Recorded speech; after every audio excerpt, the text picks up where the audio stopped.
Saben que alguien me comentaba en uno de los momentos, en una de las clases anteriores, que hay una corriente que enseña que nosotros somos salvos por la obra de Cristo en la cruz, pero que esa obra de Cristo en la cruz, cuando Él muere, fue realizada en su cuerpo bajo la unción del Espíritu Santo, y que solamente en ese sentido es que Jesucristo tuvo una relación con Dios. O sea, dando a entender que Él no fue Dios, que fue un hombre ungido por el Espíritu Santo, y que en ese sentido, esa relación perfecta con el Espíritu Santo hizo que su obra en la cruz fuera perfecta como humano. Parece verdad, pero no es totalmente cierta. Es exactamente lo que Juan nos planteó ayer. Ayer hablamos acerca de la plena humanidad de Jesús, ¿correcto? Sí nos quedó claro eso ayer, que Jesús es totalmente humano. Y Juan se fue agresivamente en contra de los que opinaban, refutando a los herejes que negaban esta realidad. Y mencionamos por qué. Porque ponía en riesgo toda la cimentación de la fe cristiana. ¿Se acuerda que Pablo dijo? Si Jesucristo no resucitó, ¿qué dijo? Vana es nuestra fe. Y para que Cristo resucitara, primero tuvo que ¿qué? Que morir. Y para que pudiera morir, debía tener ¿qué? Un cuerpo 100% humano. De no tenerlo, entonces no murió. Si no murió, no pagó por tus pecados. Entonces, dice Pablo, todavía estaríamos en pecado nosotros, porque no habría quien nos librara de eso. Pero gracias a Dios, dijo Pablo, por Jesucristo, que murió por nosotros, que resucitó y que selló nuestra salvación. Ahí está el segundo paso. Hoy vamos a ver la otra cara, el otro aspecto. Diga conmigo, Jesucristo es Dios y es hombre. Aunque teológicamente se dice que lo más correcto es decir, Jesucristo es Dios hombre. Dios guión hombre, porque es una sola persona. Dios hombre. Como sea, el punto es que entendemos que Él era 100% humano y 100% Dios. Si nosotros podemos establecer esa verdad, es lo más glorioso que pueda, hermano, alimentar nuestra alma. ¿Saben por qué? Vamos a suponer, vean ustedes, suponiendo que fuera verdad que Cristo fue solo hombre y no fue Dios. Y entonces nos salvó como hombre, pero no como Dios. Entonces, nuestra salvación es finita. Porque lo que es humano, humano es. Pero Cristo cumplió 100% lo humano, pero selló lo que es la salvación por medio de lo divino. Eso quiere decir que para que tu salvación sea eterna, Cristo tuvo que haberte salvado como Dios, no como humano, porque lo humano muere, pero lo divino es para siempre. Y en ese sentido, vamos a suponer, estoy solamente suponiendo en el sentido de que me salvó Es como si le dijeran a usted, ¿sabes qué? Eres de buena cepa y vas a durar 300 años. ¿Se conformaría usted con 300 años? ¿Cómo se pondría usted si le dijeran que va a vivir 300 años? A ver, ¿qué haría? La pregunta que tengo para usted es, ¿qué harías con 300 años? Te da pereza nomás de pensar que vas a vivir otros 200 años. Y más si tu mujer va a durar 400. Ya, si ahora sí que ya se puso más complicado. Vamos a decir que quizás tú lo celebrarías, porque ¿quién no celebra que le digan que está sano y que va a durar 100 años, ¿no? Los que ya tenemos arribita del, que estamos llegando al sexto piso. Bueno, si alguien me pregunta, ¿y qué edad tiene fulano? Tiene 60, está chamaco. No sé cómo se dice aquí que está joven, ¿cómo se dice aquí? Está carajillo todavía. ¿Verdad? Entonces, si me dijeran a mí, no hombre, vas a vivir 120 años asegurados, ¿no? Pues a hacer proyectos para el Señor, hermano. Yo pensé que eso me iban a decir ustedes. De verdad, hermano, yo haría un gran proyecto más para Cristo. Eso es lo que yo haría con ese tiempo de vida. Pero lo que te quiero ilustrar es lo siguiente, que si me dicen a mí que voy a vivir 1000 años, pero como quiera, cuando llegue al año 995, viene el terror. Me voy a morir y sin esperanza. Y de ahí en adelante, ¿qué? No hay nada, porque tiene fin. Pero bueno, vamos a ser más bondadosos, que vas a vivir 1.000.000 de años. Pero como quiera va a llegar, ¿el qué? Va a llegar un momento en que eso se va a terminar, pero eso no es lo que ofreció Cristo. Cuando Cristo nos habla acerca de la salvación, Él siempre dijo así: el que crea en mí no morirá jamás. ¿Eso qué te enseña? Que lo que Dios compró para ti es vida eterna. Dígalo fuerte, vida eterna. Y Jesús y Juan nos va a meter de aquí en adelante, porque hemos hablado solo de lo humano. ¿Se acuerdan? Aunque todavía vamos a ir dándole ciertos matices, pero de aquí en adelante Juan nos va a decir, Él no solo pagó tu salvación con su cuerpo, con su muerte en la cruz, sino que te la aseguró para siempre, porque te salvó como Dios. Por eso dice el propio Juan el Bautista, ustedes lo leyeron ayer. ¿Se acuerdan cuando Juan dio testimonio de él? ¿Qué dijo? Cuando lo vio, he aquí, he ahí. El cordero no dice que es tu cordero. ¿Es el cordero de quién? ¿Por qué de Dios? ¿Quién es el que está haciendo proyectos para salvarte? Es Dios. Dios nunca basó la salvación en algo de nosotros, porque entonces perecería. Se lo voy a ilustrar de esta manera. Vaya. ¿Cuántos han leído Génesis alguna vez? A ver, algún día podemos hacer un proyecto con el pastor. Hablen con él y díganle que me traiga y la arreglamos. Génesis es un libro precioso.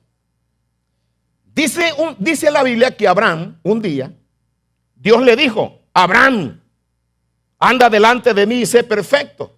Y entonces le dice a Abraham: sí, está bien, no temas, Abraham. ¿Se acuerda que le dijo? No temas. ¿Pero por qué tenía temores Abraham? Porque ya estaba viejo. Su señora le cesó la costumbre, ya no ovulaba. Entonces él pensó por lógica, entonces, ¿y la promesa? Y ya mi vieja ya no, mi esposa. Bueno, es que decimos en México, no, perdone, de cariño lo decimos allá nosotros, ¿verdad? Bueno, y se acuerda que Abraham está preocupado porque Sara ya no ovula. Entonces, obviamente, él está con temor porque se le vienen toda clase de pensamientos en lo humano. Y él dice, ya no se cumplió la promesa, a lo mejor es simbólica la promesa que me hizo Dios, porque el que me va a heredar es este Damaseno que tengo ahí.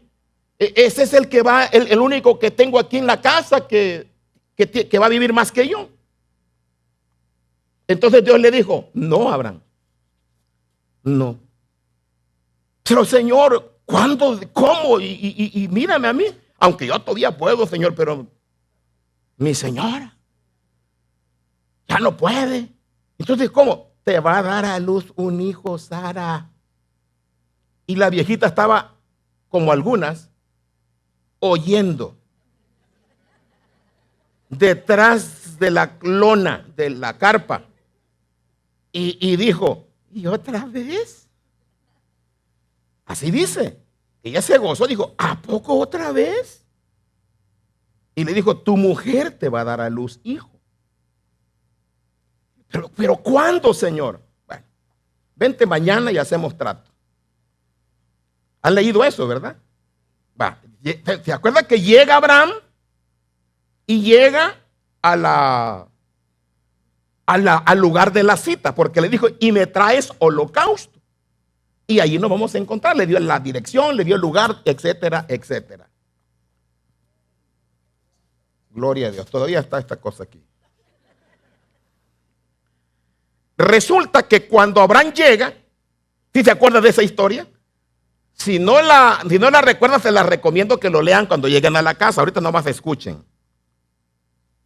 Dice que Abraham llega, agarra a las víctimas, las partió, las que iba a hacer en holocausto, y hizo, como era la costumbre, una fila, así, digamos que por este caminito, una fila de pedazos de las víctimas, otra de este lado, y formó una calle, porque era la costumbre. Cuando se hacía un pacto, ponían las víctimas así, y luego agarraban una antorcha de fuego cada uno, y le prendían uno por un lado, el otro por otro, le prendían fuego a la víctima, y que todo el preparativo, por supuesto que eso es toda una preparación, y van prendiendo fuego. Luego caminan juntos en medio de las llamas y van confesando y diciendo, así me suceda, como le están pasando a estos animales, que los que están cociendo ahí, si yo no cumplo la parte que me corresponde del pacto que vamos a firmar hoy. Entonces Abraham hizo lo correcto, él preparó todo. Y cuando ya lo preparó, entonces se quedó esperando a Dios, listo para prender el fuego. Pero ¿qué creen que pasó? Dios falló a la cita. Dios no llegó. Y Abraham estaba desesperado. Y desesperado Abraham porque no llegaba Dios. Entonces vino él. ¿Y qué fue lo que ocurrió?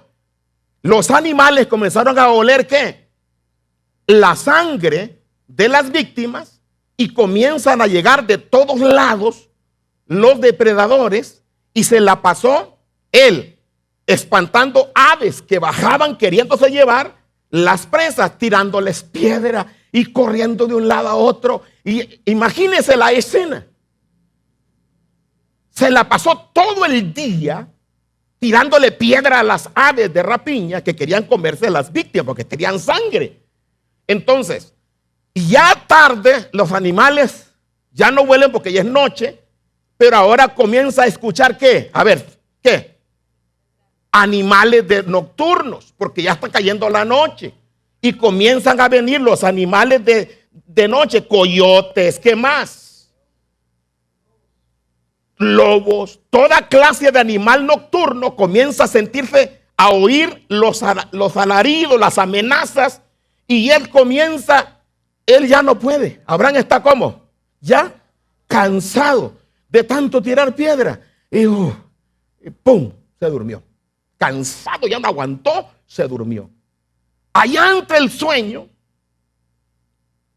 él escucha ruidos y medio abre los ojos y ve que las víctimas que están prendidas a fuego, y ve a Dios que solito está caminando en medio de aquella calle y diciendo: Abraham, hoy hago pacto contigo de que benditas serán en ti todas las familias de la tierra. A ti te daré esta tierra y a tu descendencia después de ti. Y si puedes contar las estrellas, podrás contar tu descendencia. Si puedes contar la arena del mar, podrás contar tu descendencia. Y te levantaré a ti y te bendeciré, y una gran nación se levantará de ti. Y en ti voy a bendecir a todas las naciones. La pregunta que le voy a hacer a usted: ¿por qué Dios hizo eso? Vaya, ¿alguien me quiere decir? Porque hizo un pacto que solo está basado en sí mismo. No podía ser un pacto 50 Abraham y 50 él, porque ¿qué hubiera pasado? El pacto hubiera sido mocho, un pacto imperfecto. Por cuanto el pacto está fundado en Dios, Dios dice: por mí mismo he jurado, y como no encontré otro mayor que yo, juré por mí mismo de que nunca te fallaré. Y lo que está diciendo Dios es lo siguiente: dejaría de ser Dios antes que fallarte. Échate ese trompo a la uña, es tuyo. Dios dejaría de ser Dios antes que fallarte. Porque el pacto, la salvación no está centrada en lo humano, sino en lo divino. La esencia de nuestra salvación es eterna, porque está fundada en Dios. Fue Dios quien la planeó, fue Dios quien la ejecutó, fue Dios quien proveyó la paga, y fue Dios quien la selló para siempre. Así que tú y yo podemos decir ahora con confianza: mi salvación no depende de mí. Aunque Jesucristo la selló con su cuerpo, mejor dicho, la pagó con su muerte porque era hombre, pero la selló como divino, venciendo a la muerte, resucitando de los muertos, declarándose Dios por encima de todo, y selló tu salvación. La compró como hombre y la selló como Dios. Ya, no sé si me doy a entender. Bueno, vamos a leer la Biblia para que vea que no estamos inventando. Todo lo que vamos a hablar de aquí en adelante, porque vamos a hablar, ¿qué es lo que vamos a hablar de aquí en adelante? Vamos a comprobar lo divino que es Dios. Todo lo que vamos a ver de aquí en adelante de Juan es Juan mostrándonos que Él es Dios. Ya nos dijo como hombre, y Dios se hizo hombre. Aquel verbo se hizo carne. ¿Por qué se hizo carne? Para redimirte. Pero ¿por qué tenía que ser Dios el que lo hiciera? Porque la salvación tenía que estar basada ¿en quién? En Él. Solo en Él. Y te tengo una noticia. El cuerpo de Cristo está allí, en la presencia de Dios, como un trofeo de que ya ganó tu salvación y tu resurrección. Por eso la palabra hombre en griego es algo así como el poema de Dios. Eres una maravilla para Dios. Romanos capítulo 1.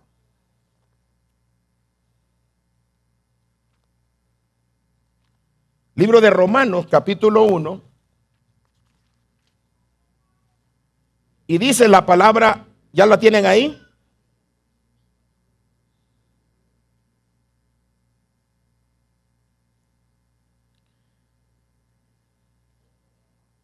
Dice, versículo número 3. Todos en voz alta. Vamos a leer el versículo 3, todos en voz alta, pero que se escuche, hermano. ¿Sí tiene usted fuerza para leer? Vamos a ver que se oiga. ¿Cómo dice? Acerca de su Hijo, nuestro Señor Jesucristo, quien era del linaje de David, según la carne, que fue declarado Hijo de Dios con poder, según el Espíritu Santo o de la santidad, por la resurrección de entre los muertos, por quien recibimos la gracia y el apostolado para obediencia de la fe en todas las naciones por amor a su nombre. ¿Cómo fue declarado que Él es Hijo de Dios? Resucitando de los muertos. Al Cristo resucitar de los muertos te demostró que Él es Dios. Desde ese momento quedó sellada tu salvación para siempre. ¿Por qué? Porque fue declarado Hijo de Dios en esencia, y es lo que nos va a decir Juan, que es Hijo de Dios igual que el Padre en esencia. No hay allí nada que sea una parte menor, como algunos pretenden enseñarnos. Sobre esa base vamos a trabajar entonces rapidito. Solo vamos a darle, hermanos, una pequeña introducción, o vamos a decir así, un repasito, porque el material le va a quedar allí en ¿cómo se llama? En el canal. Pero este tema quiero, como es un poquito más académico y es un poquito más técnico y más pesadito, porque es para estudiantes que se dedican día y noche un tiempo para un análisis, tienen que hacer trabajos, investigación y todo eso. Esta lección está en ese contexto. Eso solamente le vamos a dar una pasadita así, pero si usted lo quiere seguir reflexionando, lo hace más adelante. Veamos entonces ahí rapidito, si usted me acompaña, en la lección, vamos a ver en las horas 5 y 6, ¿cuál sería el tema? Todos en voz alta. Dice preparación o comparación con los sinópticos, estructura y herramientas teológicas de Juan. Vamos a ver rapidito esas tres cosas, así muy somera. La cuestión de la comparación de los sinópticos, la estructura del libro de Juan y también las herramientas teológicas que Juan utiliza para enseñarnos estas dos verdades. ¿Se acuerdan que venimos estudiando que Él es hombre y que Él es Dios? Hoy vamos a centrarnos más en la cuestión de que Él es Dios. Entonces, veamos, el objetivo lo vemos allí. Dice, y el estilo es identificar, ¿qué cosa, hermano? Identificar el estilo peculiar de cada evangelista para presentar a Cristo, su persona, su divinidad y su misión en el mundo. Y vamos a ver algunos otros objetivos particulares en esta relación, es familiarizarnos con las maneras de presentar a Jesús en los evangelios, es decir, cómo cada evangelista hace una presentación de la divinidad de Jesús. Y vamos a apreciar los diferentes estilos de presentar y predicar al mismo Cristo hoy. Es decir, ustedes saben que hay mucha diferencia como uno predica a Jesús sin caer en un desorden doctrinal, pero que son estilos distintos cada uno de los predicadores. Lo mismo pasa con los 4 evangelios. También vamos a hablar de Jesucristo a personas con necesidades diferentes. Este es el punto. ¿Por qué 4 evangelios? Díganme, ¿por qué 4 evangelios? Porque cada uno está predicando a auditorios diferentes. Muy bien. Entonces, ahora pasamos rápido. Allí le va a quedar lo que es el bosquejo para que ustedes lo puedan consultar más adelante. Y le avanzamos para poder, a ver si le damos aunque sea un llegue al siguiente tema, para acercarnos un poquito al tema. ¿Qué tan importante es que mis sermones sean cristológicos? ¿Qué opinan ustedes? Es decir, que estén centrados en Cristo, en base a lo que han escuchado hasta aquí. ¿Qué tan importante es eso? Sería fundamental. ¿Correcto? Todo debe estar fundado en Cristo. Los cantos deben estar fundados en Cristo. Los sermones en Cristo. todas las decisiones, dice la Biblia, todo lo que hagas de hecho o de palabras, hazlo en el nombre de Jesucristo. Porque Él es la base, porque Él es el fundamento. Entonces, ahora, nosotros no podríamos en un momento dado, tomarlo a la ligera, diríamos. Esto es muy serio, no sé si me estoy dando a entender, es demasiado serio como para tomarlo a la ligera. Pero también es importante que ustedes enriquezcan su acervo cultural o su acervo cristológico para que puedan ir ejerciendo presión a que todos tengan que apuntar a darle más relevancia a Cristo en sus predicaciones. Ahora, la pregunta que tengo para ustedes, ¿cuál es? ¿Logramos el objetivo anterior? ¿Cuál era el objetivo anterior?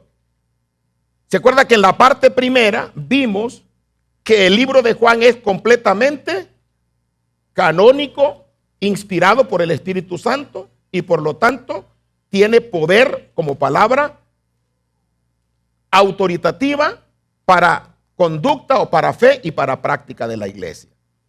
En la segunda parte observamos, ¿se acuerdan lo que vimos allí? Vimos que la iglesia enfrentó los retos más difíciles en contra de la predicación, pero que la vencieron, pero también no solo enfrentaron persecución por parte de los romanos, sino que también hubo presión interna hacia adentro, que eran las doctrinas falsas. Y se acuerdan que esa doctrina quedó completamente demostrado que era una herejía y que quedó establecido que Jesucristo vino en carne. ¿Quedó establecido eso? Entonces logramos el objetivo. Si ustedes todavía creen que Cristo vino en carne, ya estamos bien. Pero si alguien todavía duda, dice Pablo, eres el anticristo, dice. Así dice. Si tú crees que Jesucristo viene en carne, esa es la declaración de fe. Jesucristo vino en carne. Entonces, diga ustedes con fuerza, ¿quién es Cristo para nosotros? ¿Quién es? Dios hecho hombre. A ver, díganlo, pero díganlo con ganas, hermano, como que lo veo dudando yo a usted. Como que me queda mirando, como yo, ¿será? Amén. ¿Quién es Cristo? Dios hecho hombre. No es un hombre que se hizo Dios, sino es Dios que se hizo hombre porque vino por nosotros. Y aparte podemos confesar, estamos hablando de confesiones acerca de nuestro Dios. Jesucristo, hermanos, es el Hijo de Dios. Bien, vamos entonces a avanzarle un poquito más porque aquí hay un pensamiento, no sé si aparece allí, es una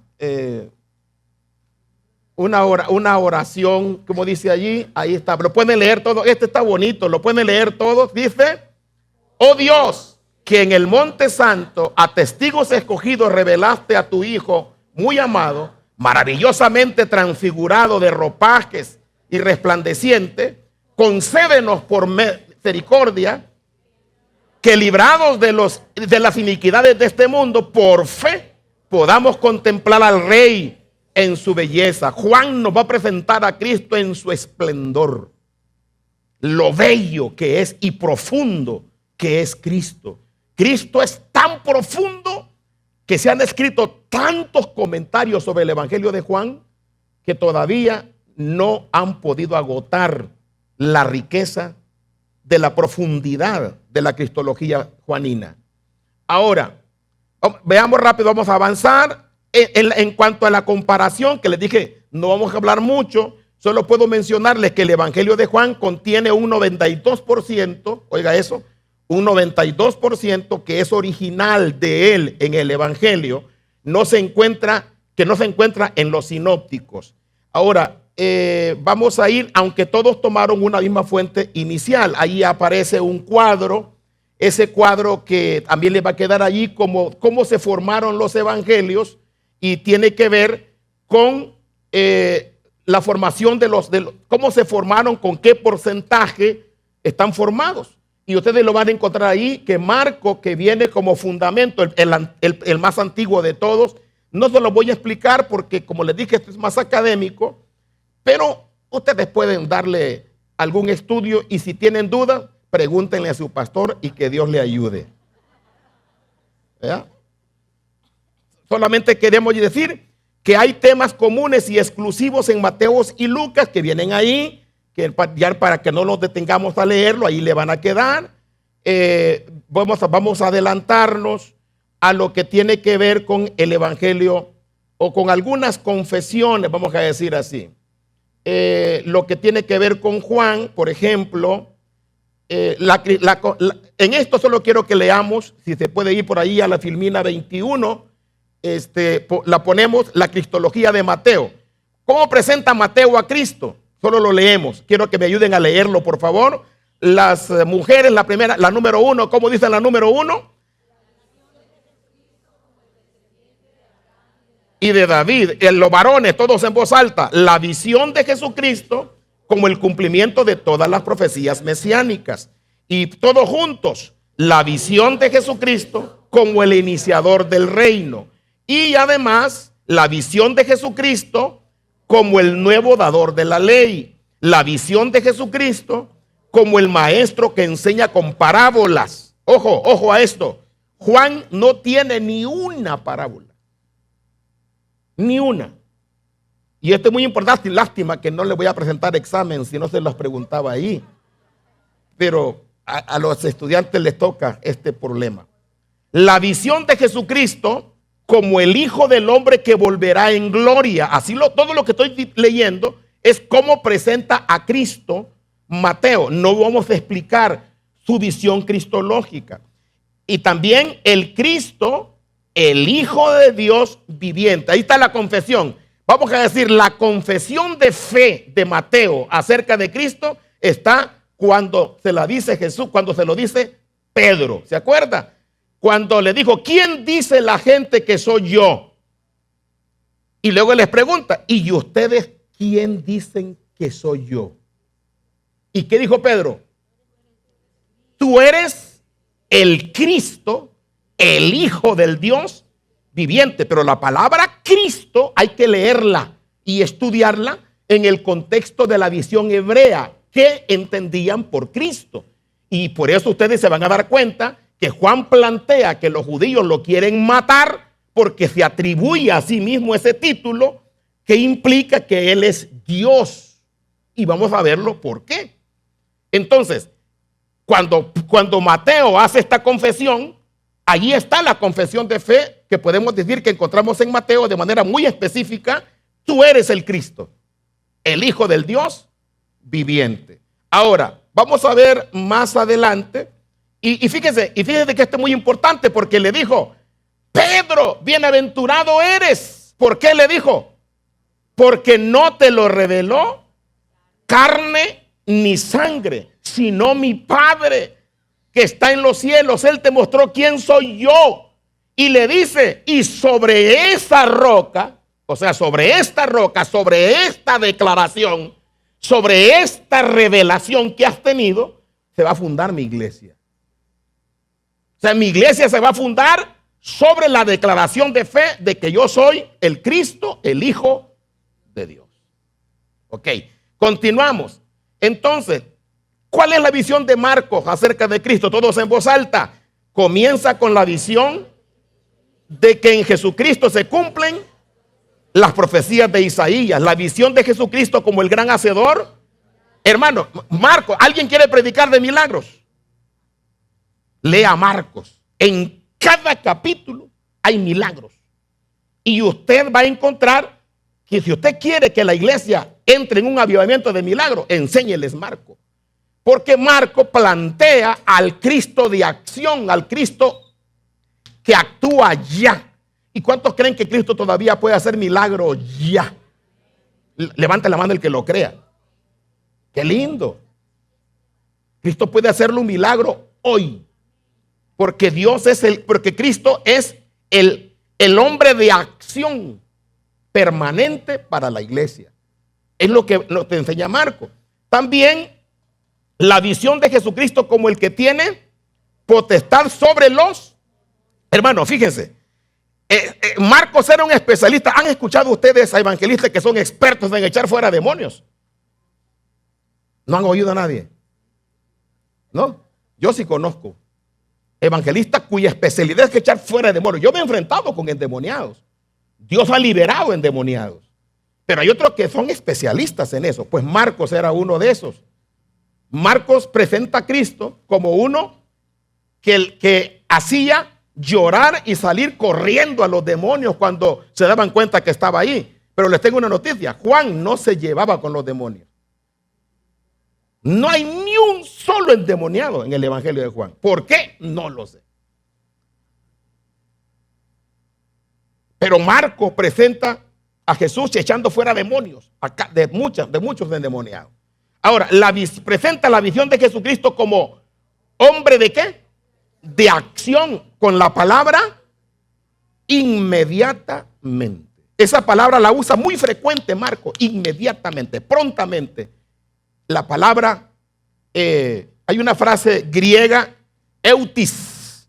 Usted la va a encontrar constantemente, eutis, eso quiere decir pronto, inmediato, ahora, enseguida. Se traduce de esa forma y es la palabra clave de Marcos, el eutis.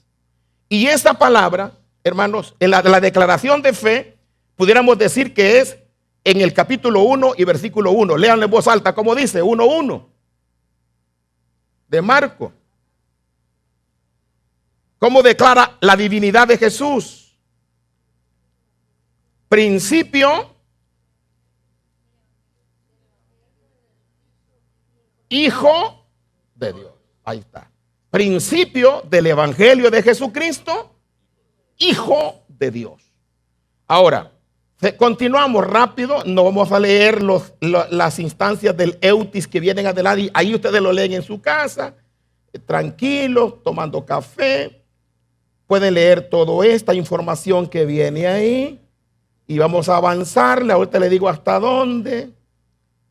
La cristología de Lucas. Vamos con Lucas rapidito. ¿Cómo presenta Lucas a Cristo? La visión de Jesucristo como ¿qué?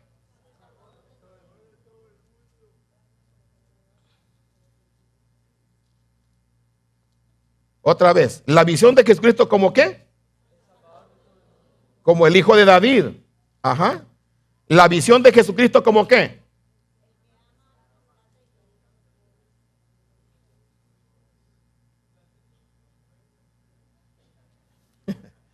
La visión de Jesucristo como Salvador del mundo.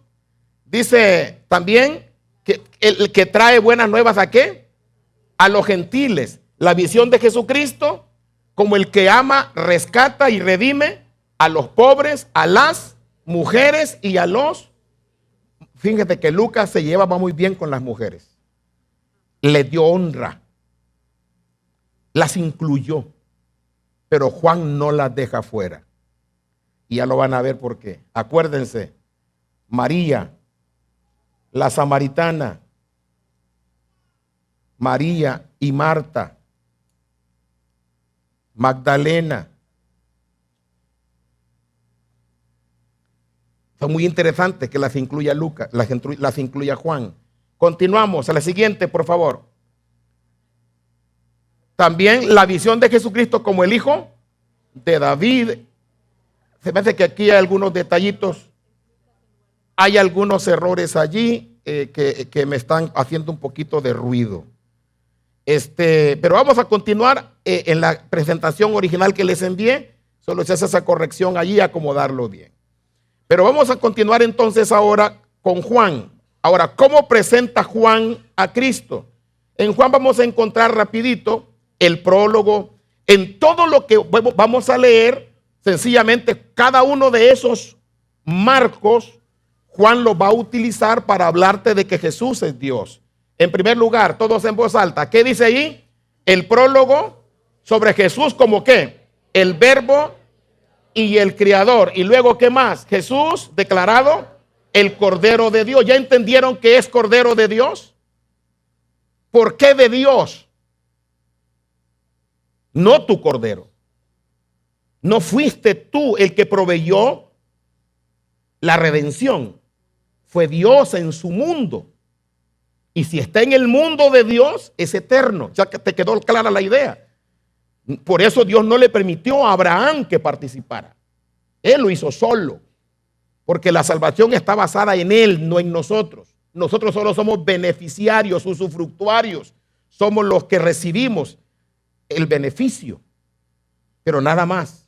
Por eso nuestro culto debe de ser gracias, Dios. Servirle a Dios es por gratitud, pero no para ganar nada. Ya lo tenemos. Ya somos salvos. No predicamos, no enseñamos, no trabajamos, no cantamos, no adoramos para salvarnos. Lo hacemos porque ya somos salvos. Amén. Continuamos. La siguiente parte, estamos en el Evangelio de Juan. Además, el ministerio en Judea, en Samaria. Es decir, hay un detalle. Los demás evangelios presentan a Jesús como sirviendo en Jerusalén. En este caso, presenta a Jesús sirviendo ¿dónde? En Judea y en Samaria. Esa parte muy importante, ese ministerio, la conversión de Nicodemo, la conversación con la mujer samaritana. Continuamos. Todos estos temas van a servir, en cada uno de ellos hay una luz hacia la divinidad. Ahora veamos, la sanidad de ¿quién? Del paralítico en el estanque de Betesda. Jesús como agua viva. Esto nos va a dar, vamos a verlo despacio durante estos días, las enseñanzas sobre el pan de vida. Continuamos, la que sigue. Y también las declaraciones, yo soy. Lo vamos a ver despacio los que están seleccionados. Continuamos, la siguiente. También afirmaciones. Es sobre el yo soy, pero unos matices que cuando entienda las 7 declaraciones yo soy sustantivadas va a entender las otras. Continuamos. Aquí, la sanidad del ciego en Jerusalén. ¿Qué más? El discurso sobre ¿qué? El buen pastor. Allí hay revelación de la divinidad. La resurrección de Lázaro. Allí también hay revelación. Jesús lava como Dios vino a servir y no a ser servido. Y luego continuamos. También vamos a ver, continuamos la que sigue. Discurso de la Santa Cena. El discurso sobre el Espíritu Santo como otro consolador. La oración sacerdotal de Jesús. La restauración de Pedro al ministerio. Y la predicación y la predicción de su martirio. Luego tenemos las que sigue. Contamos con la cristología de los sinópticos. Podemos leerla todos en voz alta. Ahora lean todos conmigo. ¿Cómo dice? La cristología de los sinópticos no es diferente a la de Juan en clase o esencia, solo en intensidad, belleza, elocuencia y propósito. Juan responde las preguntas que están en los 4 evangelios. ¿Qué pensáis del Cristo? ¿Será este el Mesías? ¿Quién es este Hijo del Hombre? Juan lo va a explicar en todas estas declaraciones. Continuamos. No hay 4 Cristos. ¿Qué dice? Los 4 evangelios afirman su deidad, la Trinidad, la filiación eterna. Juan solo hace explícito lo que ya es implícito. Y luego, son solo diferentes ¿en qué? En expresión literaria, pero no en la sustancia de la doctrina. ¿Queda claro eso para todos? Bien, continuamos con lo que ahí viene. En vez de comenzar con el nacimiento o el bautismo de Jesús, como lo hacen los sinópticos, ¿con qué comienza Juan? Con la declaración o la afirmación de la existencia eterna. Y luego, ¿qué más? A ver, ok. Luego, con el lenguaje similar al de la palabra en él principio. Vamos a ir ya acercándonos a algo muy interesante aquí. La que sigue, como dice, enfatiza el contexto religioso de las fiestas de Israel como telón de fondo para la declaración más importante de Jesús. Destaca la semana de la pasión, en particular sus palabras durante la última cena, más que los. Esto es muy importante, como lo vamos a ver en la división del libro. Continuamos. En los sinópticos se enfatiza el ministerio de Jesús. ¿Dónde? En Galilea. Las narraciones de su ministerio en Jerusalén solamente se dan durante su semana de pasión. En Juan, el escenario principal es Jerusalén y Judea, con unas pocas ocasiones. Noten eso, fíjese, Juan solo plantea la mayor parte del ministerio de Cristo en Judea, o sea, Jerusalén, mientras que los sinópticos presentan a un Cristo rural, un Cristo que viene a la ciudad solo cuando va a morir. Vino una vez a la fiesta, dicen, y luego hasta que vino a morir. Pero Juan plantea el desarrollo mientras estuvo en Jerusalén, lo que pasó cuando estuvo ahí. Y eso es muy interesante por la intención de Juan. Ahora, todos en su voz alta, ¿qué dice? Llamamiento a Natanael en Bethsaida. Son las ocasiones cuando él estuvo fuera de Jerusalén. La que continúa, por favor. Y luego dice allí, en los sinópticos se enfatizan ¿qué? Los discursos de Jesús a las multitudes, como el Sermón del Monte, por ejemplo, los 70, la misión de los 70, etcétera.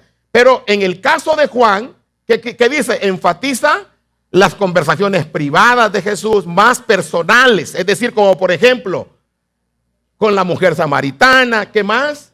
Con Nicodemo, con los discípulos en la cena, con María y Marta, con Pilato, con Pedro.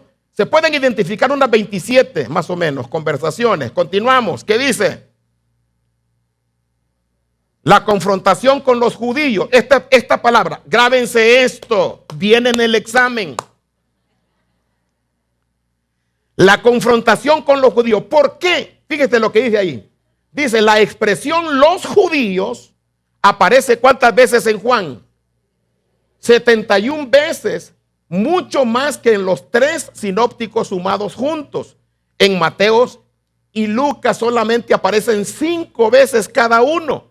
Oiga eso, Juan destaca con fuerza la oposición constante de los judíos a la persona y obra de Jesús. Oiga esto, la palabra, diga fuerte conmigo, los judíos. Los judíos. Es una forma un tanto despectiva. Hoy les voy a preguntar a ustedes que reflexionen un poquito. ¿Por qué creen que Juan usa la palabra de forma despectiva? Acuérdense del propósito. Dime.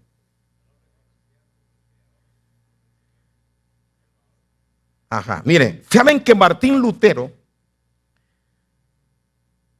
para consolidar la reforma, ¿saben lo que hizo? Radicalizar la postura. No darle concesiones a los de donde él había salido. Al Vaticano. No le dio concesiones, no le dio tregua. Usó palabras despectivas cada vez que se refería a un cura, a un obispo, a un cardenal, al papa, le llamaba anticristo. Y en todo radicalizaba, porque él necesitaba quitar de la mente de los que se convertían al evangelio por medio del mensaje de la reforma, que tenían que romper completamente con el cordón umbilical de aquello que todavía algunos añoraban. No sé si ya me captó. ¿A quiénes principalmente estaba dirigido el evangelio de Juan? Mayormente a judíos.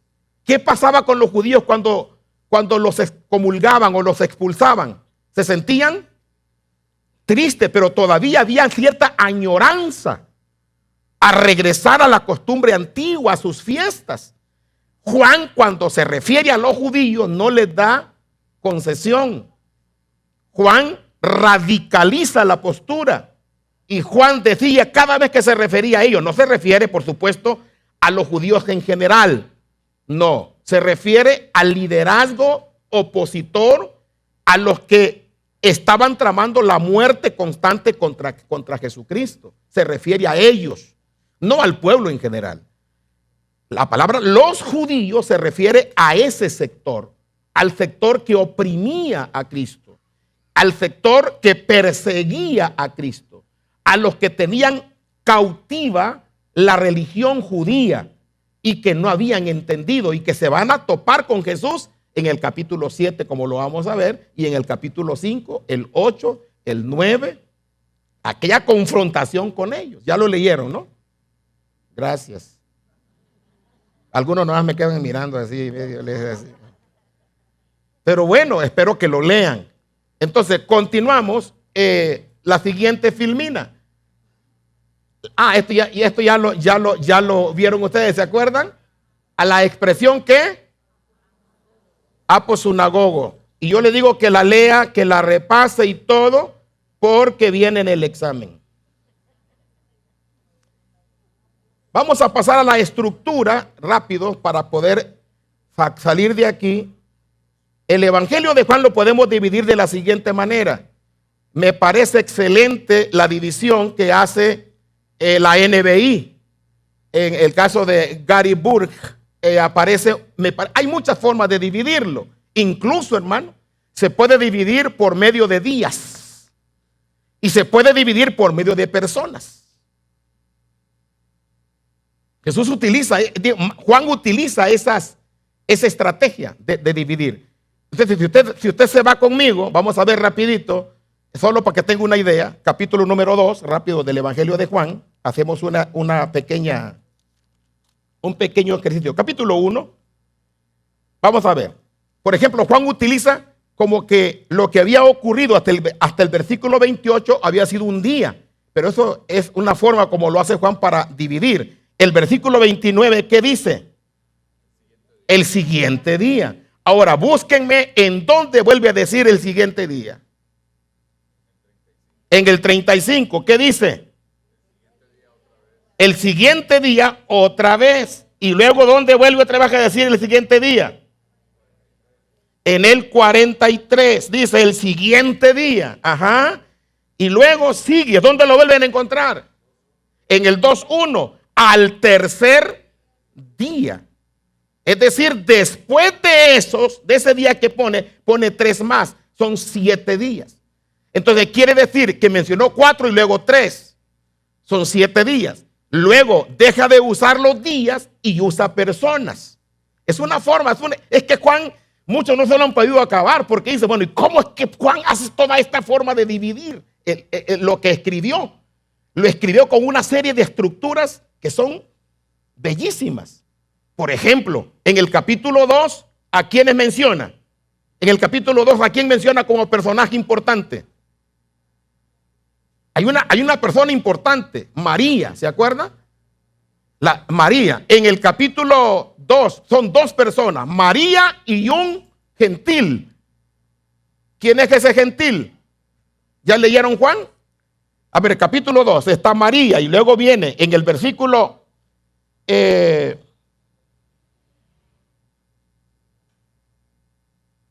donde el Señor sana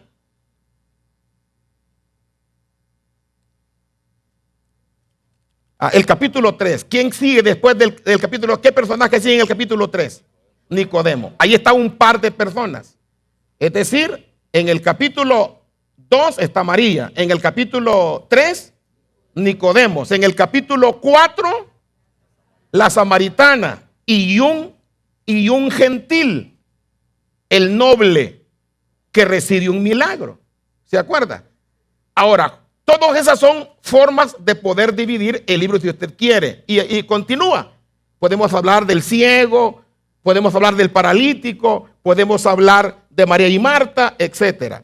Pero dejémoslo de los personajes y vayámonos a esta simple división, que sería el prólogo, capítulo 1, versículo 1 al versículo 18.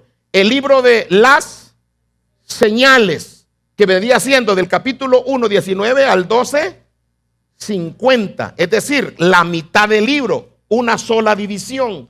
Y luego aquí viene en esta división Juan el Bautista, Jesús y las instituciones del judaísmo, la purificación ritual, el templo, un rabino, un pozo sagrado, y luego síguele, Jesús y las fiestas del judaísmo, el sábado, ¿qué más? La Pascua, la fiesta de los tabernáculos, la fiesta de la dedicación, Lázaro y la unción de Jesús, ruego final de Jesús en Jerusalén. Luego vendría la segunda división general, que vendría siendo ¿de qué? El libro de la gloria, lavamiento de los pies, discurso de despedida. Y en ese discurso habló sobre el Espíritu Santo, sobre la persecución y sobre la revelación. Continúe, oración final de Jesús, la pasión de Jesús, arresto, juicio, crucifixión, resurrección y epílogo. Podemos hablar de 4 fases: prólogo, libro de las señales, libro de la gloria y epílogo. Y otra forma de ponerlo: prólogo, el ministerio público de Jesús, ministerio privado y epílogo. Son formas de dividir el libro para que usted pueda estudiarlo de forma estructurada. Ahora, si continuamos, esto solamente es para que usted tenga una idea. Luego viene Juan utiliza una serie de herramientas que se llaman herramientas teológicas. Vamos a ver rápido qué herramientas son esas. Vamos a leer, si usted lo tiene ahí conmigo, dice, todos, ¿cómo dice aquí? Más adelante esta materia, veremos cada una de estas en detalle, pero aquí se presentan de modo introductorio. Y continuamos diciendo, las herramientas teológicas de Juan, las características sobresalientes de Juan en comparación con los evangelios sinópticos, se usó su uso de las escrituras, leyes, instituciones y fiestas judías como medios para enseñar la verdad de Cristo. Continuamos. Entonces, Juan ve en Cristo ¿qué? El cumplimiento pleno de toda la verdad que Dios reveló en dichas instituciones. Y luego, en este sentido, Juan es semejante a las epístolas a los hebreos, la cual también destaca a Jesús como el mejor revelador, el mejor, etcétera. Y luego, continuamos. ¿Cómo le hace aquí? ¿Qué hace Juan? Juan plantea el paradigma particular ¿de qué? Del Génesis del Antiguo Testamento, cuando dice en el principio. Continuamos. Y dice allí, la siguiente herramienta teológica, además de la creación, grábese eso, para hablarnos de la divinidad nos va a hablar del paradigma del Antiguo Testamento. La segunda herramienta teológica de Juan va a ser las señales. Diga conmigo, los semellones, no los semillones. Semellones es la palabra para señales. Y luego otro recurso, las fiestas de Israel, es otro recurso teológico que nos va a usar Juan. ¿Qué más? Las declaraciones, yo soy, diga conmigo, ego eimi. Ajá, los ego eimi. Y luego, ¿qué otra herramienta va a usar? El templo, como otra herramienta para hablarnos de la divinidad de Jesús. Por último, ¿qué más utiliza? Vocablos y números significativos como luz, verdad, creer, gloria, vida, eternidad y el número 7. ¿Hasta aquí hay alguna duda? Dicen que si no preguntan, es porque no entendieron nada o lo entendieron todo. Bien, vamos a continuar y vamos a tratar de ubicarnos ya en parte del texto. Hoy, hermano, vemos los primeros llegues al capítulo 1, aunque esto se va a hacer mucho más rápido porque ya tenemos toda la base. Pero veamos rapidito de qué vamos a hablar. Vamos a hablar del prólogo y vamos a pedir que por favor nos acomoden allí. El objetivo particular, lo pueden leer todos en voz alta, como dice: demostrar el valor y riqueza cristológica del prólogo y su unidad con el libro. Ojo a eso, unidad con el libro. Esto también ayuda, porque hay muchas teorías al respecto. Y vemos, vamos a ver el origen, estructura y contenido del prólogo, su contenido su conexión con el texto. Vamos a ver también, vamos a tratar de disfrutar de la riqueza que tiene este prólogo, y también vamos a aprovechar esa riqueza para fortalecer la fe tal como Juan lo pretendía originalmente. En cuanto al concepto judío de logos, todos lo pueden leer en voz alta, viene allí. ¿Cuál es el concepto que tenían los judíos de la palabra logos? Todo, ¿qué dice? El concepto judío de logos va asociado con la sabiduría, o sea, la palabra, sabiduría y Torah. Sí, en otras palabras, hermanos, como va asociada, yo creo que, bueno, me están preguntando que si se va a poner un video y que dijimos que se va a poner. Ahí viene un momento, creo que ya está señalizado. Yo les voy a decir en qué momento ya le pican ahí para ponerlo. Me imagino que lo tienen listo. Muy bien. Entonces, capten esto. ¿Con qué asociaban los judíos el vocablo logos? Con palabra, sabiduría y la ley. Para ellos, pero la ley para el judío es vida, es algo vivo. No es como nosotros lo vemos a veces de forma tan ligera. Para el judío esto es algo más vivo, más profundo. Por eso es muy importante. Entonces, para un judío, fíjese, la palabra significaba la sabiduría, hija de Dios. Eso lo pueden leer en Proverbios, ¿se acuerdan? Cuando la sabiduría habla, que tiene vida la sabiduría y se expresa, porque es el concepto que tiene el judío de la palabra, es muy elevado. Ninguna cultura tenía el concepto que tenían los judíos acerca de lo que es la palabra o el logo, el concepto logo del griego. Ahora, además los judíos consideraban que la palabra es creadora y ¿qué? Y reveladora. Para ellos, la palabra tiene vida en cierta forma, aunque tenían muy vago la conclusión al respecto. Ahora, en el caso del concepto de Juan, ¿qué pensaba Juan acerca de logos? A todos en voz alta, vamos a leer. ¿Qué dice? Juan es original en su concepto de logos porque lo usa inspirado en su propia concepción cristológica. ¿Y qué más? Es el revelador de Dios a la humanidad. ¿Y qué más tiene Juan en mente? Es el pensamiento de Dios expresado en la palabra de sabiduría, que es Cristo, como lo va a decir, porque esa palabra se hizo carne. Y luego, es el puente entre lo finito y lo infinito. Para Juan la palabra es ¿qué? Preexistente, que está en lo íntimo de Dios. El video. El Evangelio de San Juan se escribió 2 generaciones después de la crucifixión de Jesús el Mesías. Se desarrolla cuando el Imperio Romano controlaba Jerusalén.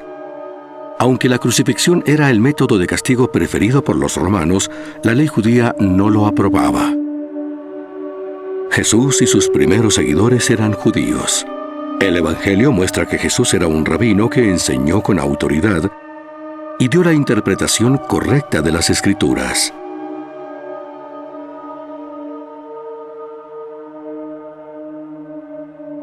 Esta película es una fiel representación de este Evangelio.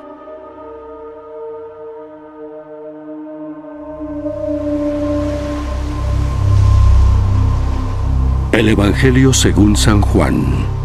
En el principio ya existía el Verbo, y el Verbo estaba con Dios, y el Verbo era Dios. Él estaba en el principio con Dios. Todas las cosas fueron hechas por medio de Él, y sin Él, nada de lo que ha sido hecho fue hecho. En Él estaba la vida, y la vida era la luz de los hombres.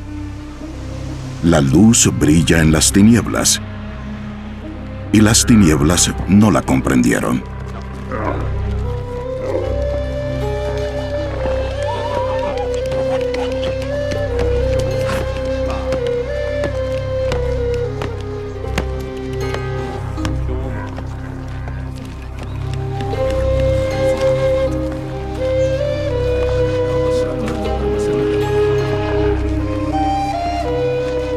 Vino al mundo un hombre enviado por Dios, cuyo nombre era Juan.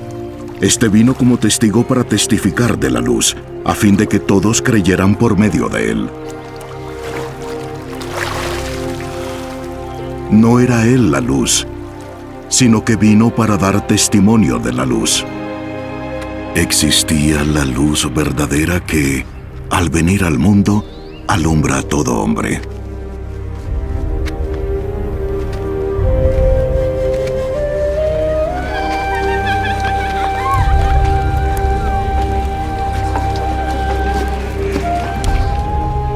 Él estaba en el mundo, y el mundo fue hecho por medio de él, y el mundo no lo conoció.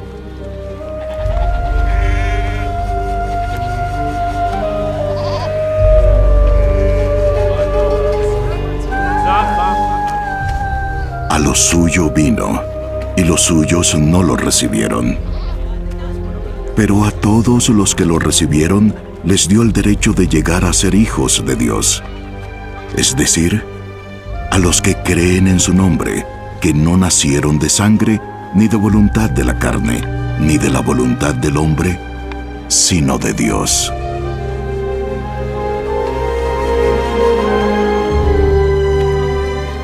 El Verbo se hizo carne y habitó entre nosotros. Y vimos su gloria, gloria como del unigénito del Padre, lleno de gracia y de verdad.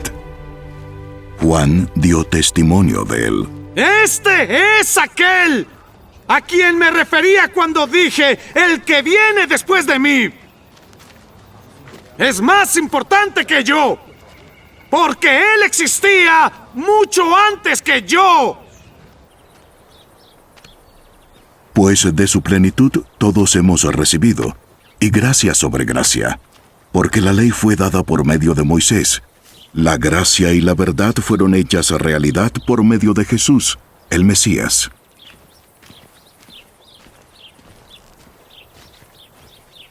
Nadie ha visto jamás a Dios, el unigénito Hijo, quien es idéntico a Dios, que está en el seno del Padre. Él lo ha dado a conocer. Querían más, ¿verdad?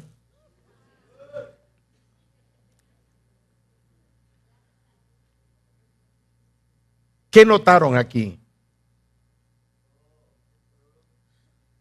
Todo el prólogo. ¿Cuántos se lo saben ya? Anímeme que alguien tiene algún par de versículos ya memorizados. Aunque sea... Alguien me dijo que ya tenía varios versículos que se ha memorizado. Pero vamos a avanzar para ir... vamos a hablar acerca de entonces del prólogo. Se habla acerca del origen, la estructura, algunas observaciones, y vamos a tener ciertas relaciones con todo el escrito de este prólogo. Hay una teoría que se llama teoría himno, es decir, consideran que el prólogo era un himno que ya existía y que Juan no lo escribió, que eso fue algo que alguien más lo hizo y que más tarde Juan lo agarró y lo incluyó a su escrito. Esa es una forma de verlo. Sin embargo, y tienen algunos argumentos a favor porque hay muchas porciones como las que están en Filipenses 2:5, Colosenses, Tito, o Timoteo, perdón, y Pedro, que hablan de esos himnos. Y esa teoría se basa en esa parte. Y además hay otro argumento. Y yo quiero que ustedes vayan conmigo al prólogo. Abran su Biblia, los que tienen Biblia. Y leemos lo que dice allí. En el prólogo hay palabras que solo aparecen ahí y nunca más en el Evangelio de Juan. Notablemente la palabra, por ejemplo, verbo, logos. ¿Para referirse a qué? A la persona de Jesús. Como también la palabra gracia o caris. Ambas aparecen ¿cuántas veces? 4 veces. Vamos a leerla. ¿Dónde está? Díganme los versículos, anímenme. ¿En qué versículo está la palabra? Vamos a buscar la palabra primero, el verbo. ¿En qué versículos aparece de esos 18? En el primero. Muy bien, ya está, muy fácil, ¿verdad? La segunda vez, ¿dónde aparece? En el versículo 14. Y aquel verbo se hizo carne. ¿Dónde más?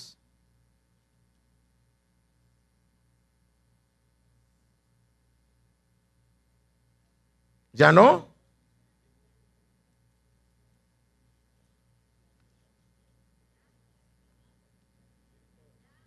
¿Ya? Bueno, entonces la palabra aparece 4 veces. Vamos a ver la palabra gracia. ¿Cuántas veces aparece?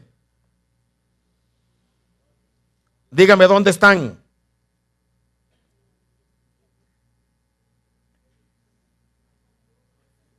En el versículo 14, ¿cómo dice? Lleno de gracia y de verdad. Y luego, ¿qué más dice? ¿Dónde más? En el 16, porque de su plenitud y gracia sobre gracia. ¿Cuántas van? 3. ¿Y dónde más? En el 17, pues la ley por medio de Moisés fue dada, pero la gracia.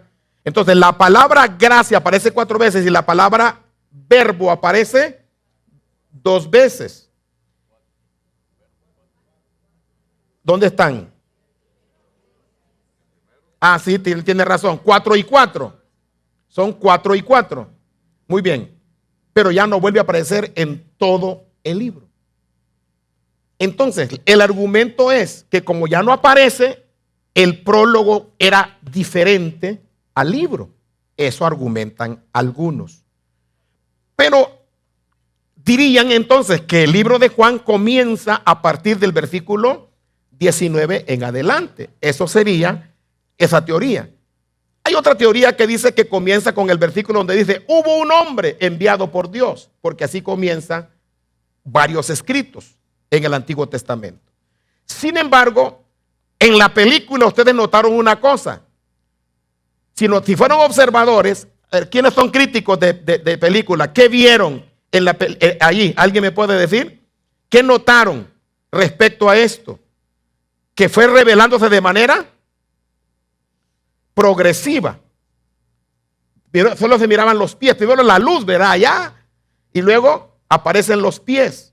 Y luego un poquito más. Y cuando llega al versículo 14, dice, y aquel verbo se hizo carne. ¿Y qué hace el de la película? El guionista toma completa a la persona. Ahora, ¿qué le enseña eso respecto al resto del evangelio? La intención de Juan. Ya no aparece la palabra verbo de ahí en adelante. ¿Por qué?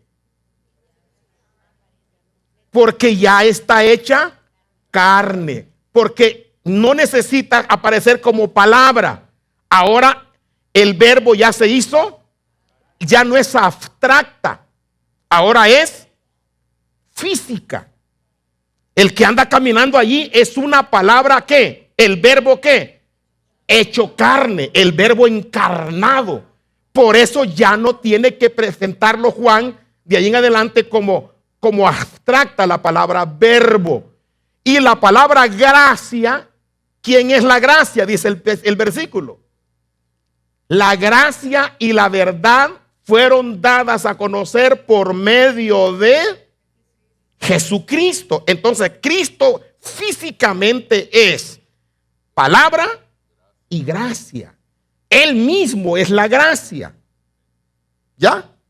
Entonces la intención de Juan es profunda. Por eso los grandes teólogos se devanan el cerebro.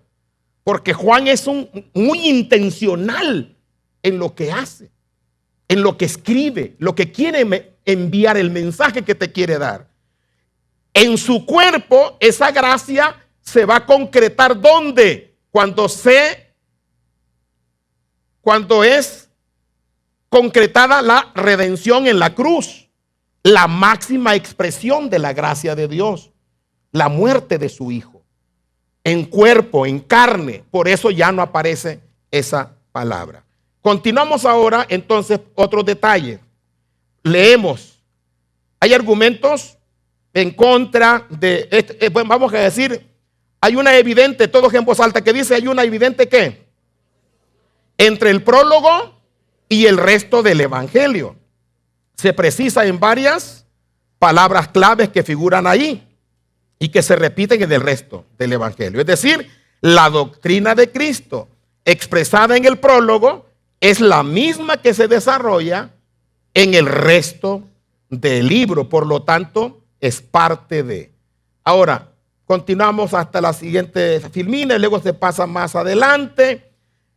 Incluso la Iglesia Católica hasta ponía el prólogo en un escapulario para que la gente se lo colgara porque tenía poderes sanadores, según ello era tan importante para ellos. Solo para mostrarles el valor que tenía el prólogo. Entonces, este prólogo, estudiarlo es tan profundo y tan interesante, pero continuamos, la estructura del prólogo. No existe un consenso completo sobre esto, pero usualmente encontramos 4 estrofas. Vamos a tratar de ahora de dividir el prólogo del versículo 1 al 18 y luego dividido. Vamos a ver, vamos al bosquejo directamente.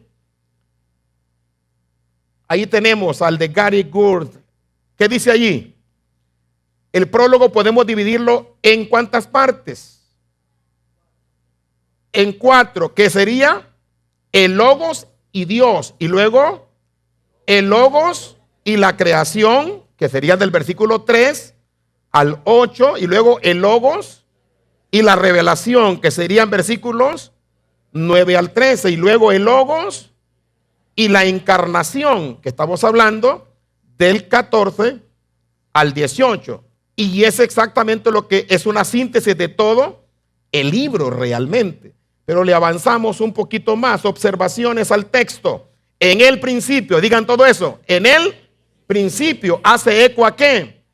A Génesis 1:1. Note, Juan, al usar esta palabra, en el principio, la palabra Bereshit, que es en hebreo, ¿verdad? Bereshit bara Elohim, que quiere decir en el principio creó Dios, y en el nuevo, y Juan utiliza, hace eco y lo hace en griego con la palabra arjí, es decir, la palabra Bereshit en hebreo, en griego es ají, que quiere decir principio, pero son conceptos muy distintos por el contexto.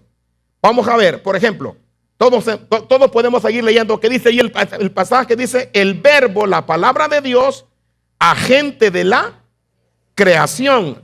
Dice, estaba en el principio con Dios. Y luego dice, afirma la misma eternidad y el verbo que el Padre. Ahora, note la palabra principio en el caso de Génesis. A ver, vamos a recordarlo todos. Acuérdense de Génesis. En él hizo Dios los cielos y la tierra. Al decir en el principio hizo Dios los cielos y la tierra, está hablando de un principio donde comienza todo. ¿Correcto? En ese principio ya había algo previo. ¿Quién era? Dios. Pero el principio al que se refiere Moisés en Génesis tiene que ver, o sea, el Bereshit al que él se refiere al principio de todo el universo, de toda la creación, desde la primera molécula para acá. Pregunto, los que saben, mejor que aquí hay profesores, ¿qué es el tiempo?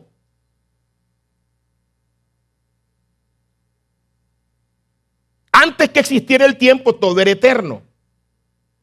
Y Dios estaba en esa eternidad. El tiempo es una medida. ¿Qué se requiere para que exista tiempo? Se requiere espacio y materia.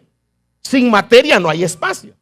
Para que haya espacio tiene que haber materia. Entonces la materia y el espacio es igual a tiempo. Comienza el tiempo a partir de la primera molécula.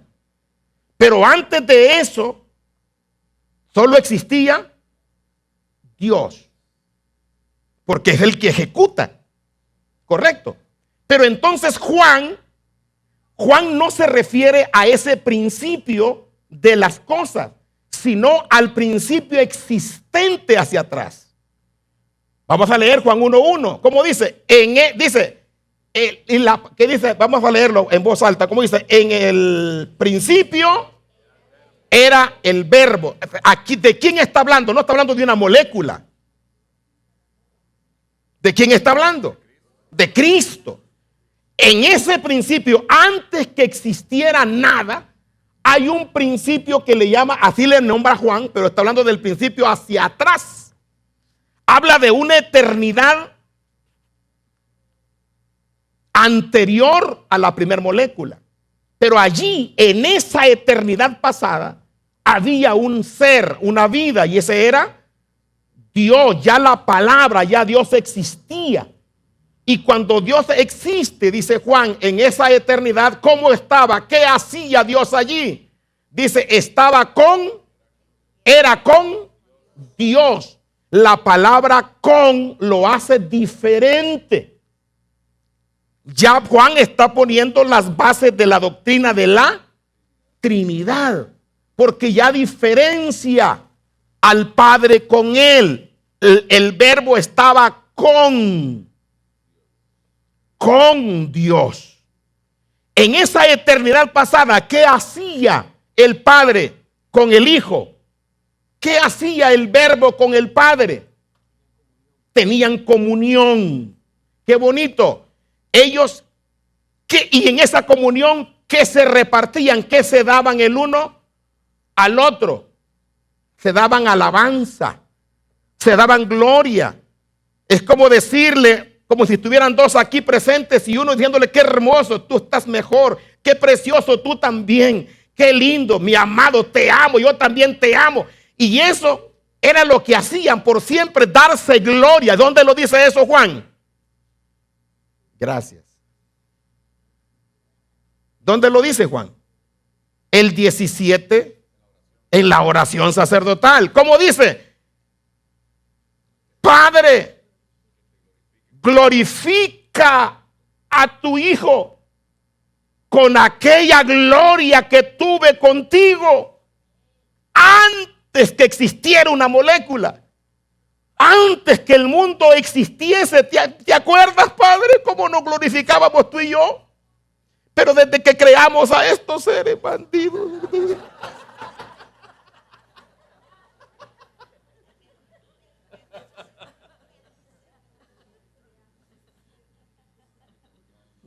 desde que Dios nos creó, todo cambió. Todo cambió. Todo lo que le costó a Dios. Un día el Hijo tomó la decisión. Padre, es como que usted tenga un niño y le diga, qué bonito es todo esto que tengo, pero quiero jugar con alguien, quiero compartir esto con alguien. Era tanta la alegría, era tanta la felicidad en la eternidad. Era tanta la belleza, la perfección. Lo que usted se quiere imaginar de lo hermoso, eso era Dios antes. El Espíritu Santo era el vínculo de amor entre ellos, según lo interpreta Agustín de Hipona. Dice, el Padre era el amante, el Hijo era el amado y el Espíritu el vínculo de amor. Y juntos era Dios es amor. Dice Juan en la carta, Dios es una definición. Dios es amor. Así que, ¿qué había en esa envoltura antes que existiera una molécula? Amor. Y un día decidieron compartir toda esa belleza, toda esa felicidad, y decidieron la creación. Y se le llama el pacto de la eternidad. Eso es teología, es otra materia. Pero cuando eligen hacer eso, comienza lo que conocemos ahora como la creación que comenzó en el principio, que va a decir Juan en el versículo, que ¿dónde comienza a hablar de la creación Juan? En el versículo, a ver, lean Juan, mantengan la Biblia abierta, traen Biblia, hermano. No la cierren. Vamos, digámoslo, aunque sea leído el prólogo. En el principio era el verbo, y el verbo era con Dios, y el verbo era Dios. Hasta ahí, está en la eternidad pasada. Y luego, ¿qué dice? Este era en el principio con Dios. ¿Saben por qué le voy yo a la versión de las Américas? Por ese versículo. El versículo 2, léanlo como dice. En la 60 dice pero en la de las Américas es más preciso. Él le da el pronombre perfecto. Él estaba, es persona. Él estaba en el principio con Dios. Ahora ya se monta a lo que Génesis menciona. ¿Y qué dice? Todas las cosas fueron hechas por medio, pero fíjese hasta dónde comienza a entrar al principio de Génesis. Pero antes de ahí está hablando de un principio distinto. Juan se remonta más allá. ¿Ya captó? Porque Juan está hablando de algo. Está hablando de ese Dios como preexistente. Antes que existiera nada, Él ya existía. Por eso, porque Él te va a hablar de Él como Dios. Y lo único que existía antes que nada era Dios. Y solo Dios. En esencia Dios. Así que Juan desde la primera frase que usa, ya te está diciendo, Él es Dios. Los testigos de Jehová se hacen pedazos con eso, porque tratan de ubicar una palabra griega allí, que no voy a entrar ahí ahorita, porque no terminamos, Juan. Si de por sí estamos luchando con mi esposa, ¿cómo le vamos a hacer para terminar? Ajá, pero es muy importante que ustedes captaran esto. A ver, sí me estoy dando a entender o lo que estoy dejando peor. Gracias. Que Jesús fue creado por Dios en la eternidad, que antes de la creación, que Él no existía con Dios, sino que salió de Dios como creado, como los ángeles, por decirlo así, pero en la eternidad. Yo obviamente no lo creo yo, pero... Es una teoría. Sí. Testigo de Jehová. Ajá, sí. Correcto. Podemos debatir eso aquí, pero vamos a tratar de ver a Dios, a Cristo como Dios, como Él dice que Él es Dios. Él no dice, yo soy semidios o cerquita de ser igual que mi Padre. Dice, mi Padre y yo somos uno, iguales. Y los judíos lo entendieron. Y lo vamos a ver.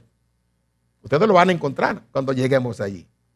Entonces, significa que Él no está diciendo que es Dios en un nivel y su Padre de otro nivel. Él no está diciendo eso. Y por eso le dije hace un momento que esa postura ya está poniéndola a tambalear la salvación eterna. Pero como los testigos de Jehová tienen problemas en eso, veamos tantito, avancemos. Entonces, seguimos leyendo. Entonces dice, estaba en el principio con Dios. Juan afirma la misma eternidad al Verbo que al Padre. ¿Ya captó? Entonces quiere decir, al decir en el principio era el Verbo, está hablando de que el Verbo es que eterno, porque no está en el tiempo. ¿Cuándo comenzó el tiempo? Cuando cuando comenzó la primera molécula, pero ya existía el verbo. Entonces no hay en él principio. Por eso, al contrario, él es el principio de todo y el fin de todo, pero da la vuelta completa de eternidad a eternidad. La palabra principio tiene muchas acepciones de acuerdo al contexto, pero en el contexto que tenemos de Juan, comparado con el paradigma de Génesis, son diferentes los dos principios. El principio de Génesis es de la creación de la primera molécula, mientras que el de Juan es antes, porque estaba dice, con Dios. Entonces, hay que diferenciar eso con el propósito. Esto es profundo, teníamos que ir, ¿cómo le diré? Podríamos hacer un libro de todo esto. Sin embargo, para los creyentes es suficiente. Vamos a continuar leyendo. Okay. Juan inicia su evangelio afirmando: las palabras y obras de Jesús son efectivamente palabras y obras ¿de quién? De Dios. Es decir, cuando Dios dice, sea la luz, que es Cristo el que está creando, está diciendo que el Padre está creando, el Espíritu Santo están creando. Juntos están creando. Y eso es otro aspecto teológico que viene en la doctrina de la Trinidad, cómo a cada uno se identifica en la Biblia que son creadores, co-creadores. Ahora, continuamos. Sobre la palabra logos. Esto es muy importante. ¿Cómo dice la versión nuestra? ¿Cómo dicen nuestras versiones? Léanlo otra vez. Esto es muy importante declararlo. La palabra logos aparece aquí en la versión de nosotros. Aparece la palabra verbo. Ahora, ¿alguien sabe por qué? Sí, es lo mismo, porque la palabra logos es palabra ¿qué? Griega. ¿Correcto? Pero la palabra verbo no. ¿Qué palabra es? ¿De qué idioma es? Es latina. Es latín. ¿Por qué se coló esa palabra allí? Si el Nuevo Testamento está escrito en griego. Entonces, ¿por qué se traduce? ¿Por qué los traductores, especialmente Casiodoro de Reina, y después los revisores usaron la palabra verbo? Es una palabra que la tomaron prestada de la versión de San Jerónimo, la versión de la Vulgata Latina. Es una palabra que usaron porque era una manera, en cierta forma, de que los católicos en esa época tenían un pleito importante sobre la palabra que debían usar, y para no tener pleito con los judíos, con los de los famosos, diríamos, los grupos que estaban en conflictos en Europa en esa época, prefirió el traductor usar la palabra verbo, porque había un pleito sobre si usar la palabra logos, como que se estaba alejando de la Biblia actual, en ese tiempo la única Biblia aceptada, que era la Vulgata Latina. Entonces eso tiene toda una historia, pero realmente cuando ya terminó toda esa presión, creo que debió haberse corregido, y por eso las Biblias de inglés y alemán están mejor traducidas que la de español, porque esas tienen la palabra word. ¿Qué quiere decir? Palabra. En realidad, lo mejor que debía de decir nuestra traducción en el principio era la palabra. Eso sería lo más correcto para nosotros. Ya, de hecho, ya comienzan las nuevas versiones a ir adaptándose. Y la nueva traducción viviente ya lo trae como la palabra. Porque para el hebreo, la palabra logos no era la importante. Para ellos la palabra correcta, que era la palabra, creo que dabar, la palabra en hebreo es dabar, para palabra, sabiduría, para lo que estamos estudiando. Entonces, para ellos era muy claro el concepto de la palabra, pero como había una rivalidad, por eso tenemos la palabra ¿qué? Verbo. Pero no contradice la doctrina. Solo es una cuestión de traducción. ¿Sí que lo captaron? Y usted cuando hable de versiones, no se pelee con las versiones, úselas, son muy buenas. Yo escucho tantas cosas por internet. Es que la palabra, es que están usando una versión del diablo porque por esto y que no sé qué. Solo hay una versión que no le recomiendo. No le recomiendo la Nuevo Mundo, que es la de los Testigos de Jehová. Está torcida y está llena de mentiras, de que han hecho traducciones que no existen en el lenguaje original. Pero los que saben un poquito de griego, yo te sé leer el griego. No soy un experto en cuanto a vocabulario, pero te lo sé leer, te lo sé entender. El hebreo también te lo sé leer y entender. Pero no soy rico, no te puedo hablar porque estamos hablando de un griego bíblico y un hebreo bíblico. Un hermano que estudió griego fue a Grecia, estudió el griego koiné y llegó a Grecia, andaba hablando en griego koiné y le decían, ¿what? ¿Qué? ¿Qué es eso? Es que es un hebreo, un griego de los más corrientes, antiquísimo, que ya no existe para los griegos actuales. Lo mismo hebreo. El hebreo bíblico ya no es el mismo que lo que hablan ahora en Israel. Y un hermano que porque se había graduado con honores en la universidad del hebreo bíblico se fue a Israel y empezó a hablar y la gente le decían los judíos, ¿qué es eso? No es lo mismo. Es el hebreo bíblico, los idiomas bíblicos, hebreo, griego y arameo, son antiguos. Entonces tenemos que partir de ahí. Entonces las traducciones lo que hacen es actualizar ese lenguaje. Y yo pudiera darles una clase sobre las traducciones, pero corresponde a la materia de bibliología, ¿verdad? Pero eso es otra cosa. Bueno, vamos a ir ya cerrando. Ay, Señor del cielo y de la tierra.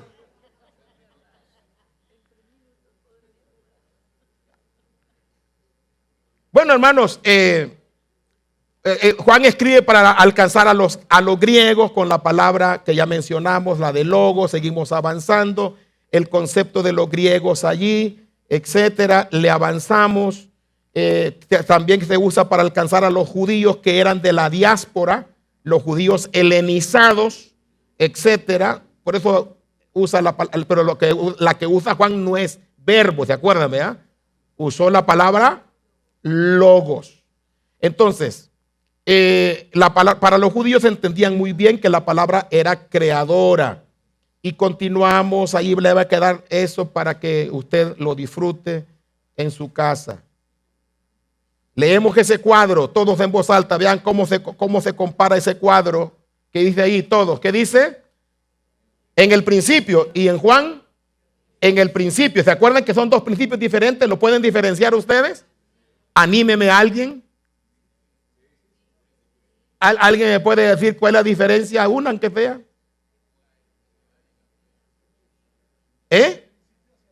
El principio hacia atrás en la eternidad de Dios. Y el principio donde comienza la primera molécula, donde ya se cuenta el tiempo. ¿Verdad? Que es la que menciona Génesis. Aquí está la eternidad y aquí está cuando comienzan las cosas. Y luego creó Dios los cielos. Dijo Dios. Y luego sea. Y luego.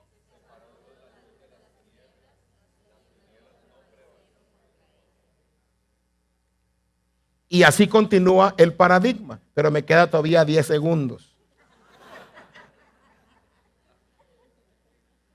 Es que es hermoso lo que viene, pero vamos a procurar terminarlo mañana y a ver que, pues como ya ustedes ya me quedan viendo así todos serios, que tienen hambre.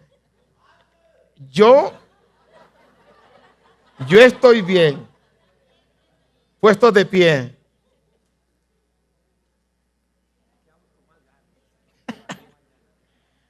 Es que lo que viene es rico, hermano. Amén, hermanos. ¿Cuántos se gozan por Jesucristo? Jesucristo era 100% hombre y sigue siendo porque está resucitado con cuerpo glorificado. Y es 100% porque Él viene de la misma eternidad, de la esencia del Padre. ¿Ya? Por eso es Dios. Ahora, la pregunta, ¿por qué necesitamos que sea Dios? Ya dijimos hace un momento, ¿por qué necesitamos que quede establecido que Él es Dios? Para que nuestra salvación sea eterna, porque está en el ámbito de Dios, no en nuestro mundo, no en nada que tiene que ver con el tiempo. La salvación se planeó en la eternidad y es eterna, y se ganó desde la eternidad por Dios mismo. Por eso va a pelear Jesucristo, para que nos quede claro, y Juan nos va a enseñar que Jesucristo demostró ser Dios. ¿Va agarrándole tantito? No, pues lo que viene lo va a dejar todavía más sorprendido. Así que levante sus manos y adórele. Y dígale: Dios mío, Señor mío, Jesucristo, tú eres mi Dios, y no tengo dudas de que mi salvación está asegurada, porque tú la compraste en la cruz del Calvario, dando tu vida por mí. Derramaste tu sangre por mí. Pagaste mi rescate. Ya no debo nada. Todo está pagado. Dígale gracias porque todo está pagado. Yo solo puedo darte gracias. Dele gracias con ánimo, hermano. Dele gracias en voz audible. Gracias, Señor, que se escuche que aquí hay un pueblo redimido. Que se escuche que aquí hay un pueblo salvo, salvado, rescatado. Pero dígale gracias porque la vida que compraste para mí es eterna. Es para siempre.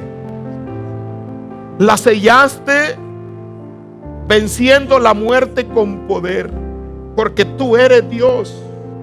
Y contra ti no prevalece la tiniebla, no prevalece el diablo, no prevalece la muerte, no prevalece el infierno. No hay nada que pueda contra ti, porque tú eres Dios. Tú eres Dios. Jesucristo, pronuncia ese nombre, diga: Jesucristo, tú eres Dios. Eres mi Dios.